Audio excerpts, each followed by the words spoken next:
Those of you familiar with the concept of a dark age know that a dark age is only ended if people start doing something differently. Start thinking? They start thinking again. And usually we talk this, we call this period in which civilization starts up again, Carly, Renaissance. A renaissance. So the first thing we will talk about briefly is something called the Greek Renaissance. The Greek Renaissance having, well, the dates we will use for it being about circa 800 to circa 600 BCE. You had a question though, Carly. How do you just stop thinking? Okay. Individuals generally don't just stop thinking. Mind you, without being too cynical, I could pick up pretty much any person in certain parts of America and say, this person does not think. In the sense that this person does not think for himself or herself. This person simply repeats what they've seen being done over and over again. You find these people typically working at the DMV.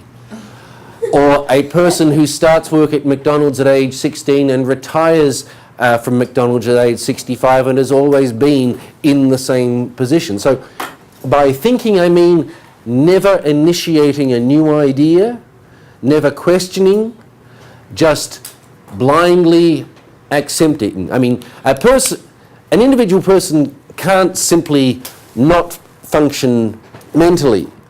I mean, function in a significantly human way. Chloe, you had a question? Yeah, well, wouldn't there be at least one person that thinks? Okay, but one person by himself or herself cannot change society. Okay? One person will have the ideas, but other people have to recognize the value of those ideas and act on them. Why don't they explain? Well,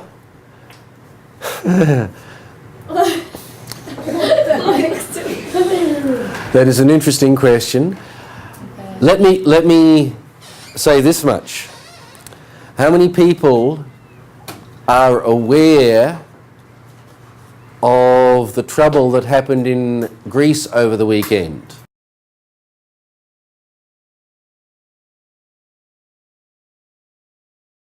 Only one of you.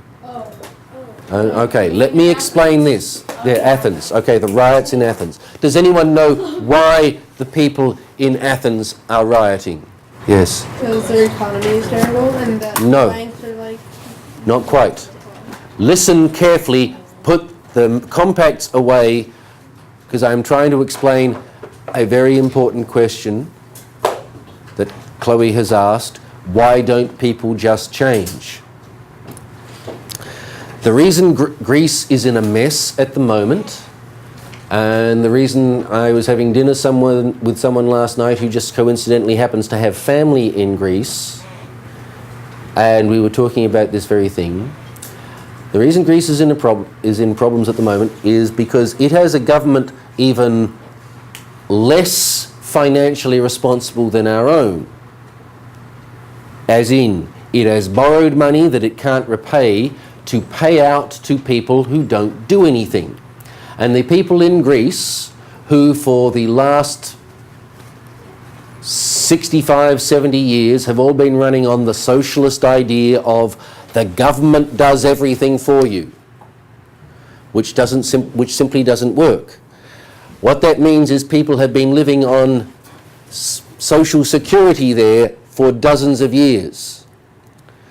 The lady I was having dinner with last night told me that when this whole idea was introduced during World War II, her own mother, who had a house, lovely, nice big house in Athens, well, the government simply came to her and said, okay, it's not your house anymore, it belongs to the state. And here are two families. This family is going to live in this part of the house, and this family is going to live in that part of the house. You don't own it anymore. Now, they took the house away from the person who owned it and gave it to people who hadn't earned it. Now, you multiply that over an entire nation, over decades, and the people who simply get given free housing come to expect free housing and a minimum wage. They don't even expect to have to work for it. They expect free healthcare, free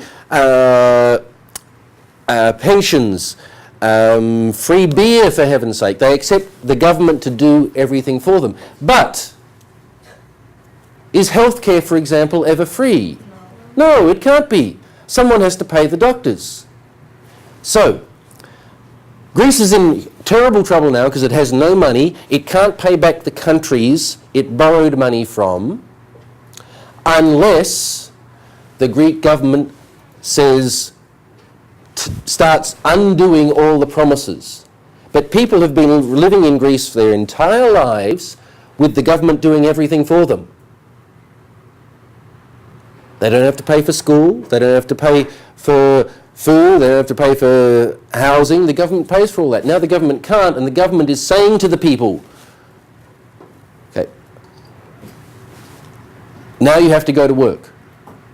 Now you're not going to get as many handouts as you've been given before. And the people are rioting because they want the government to keep giving them free stuff. They should come here. No, the government gives them free stuff here as well. Why do you think the country is $14 trillion in debt? We have to work. Yeah, but millions of people don't, Chloe. But old people can't. They like.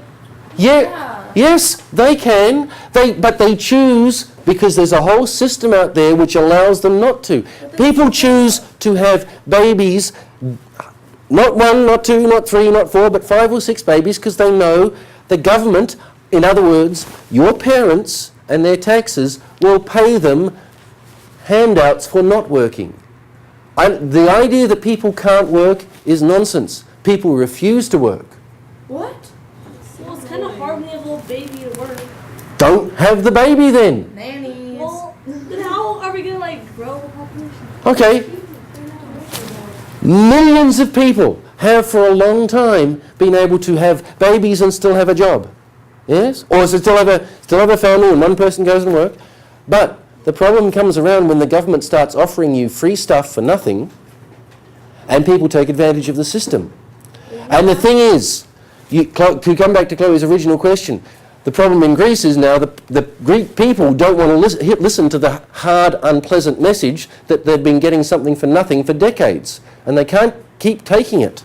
They can't keep having their cake and eat it too. So, it's not enough to simply explain the truth to someone. They have to be prepared and willing to listen and change their rotten, lazy ways. That's what's happening in Greece, and if we're not very careful, it will happen here as well.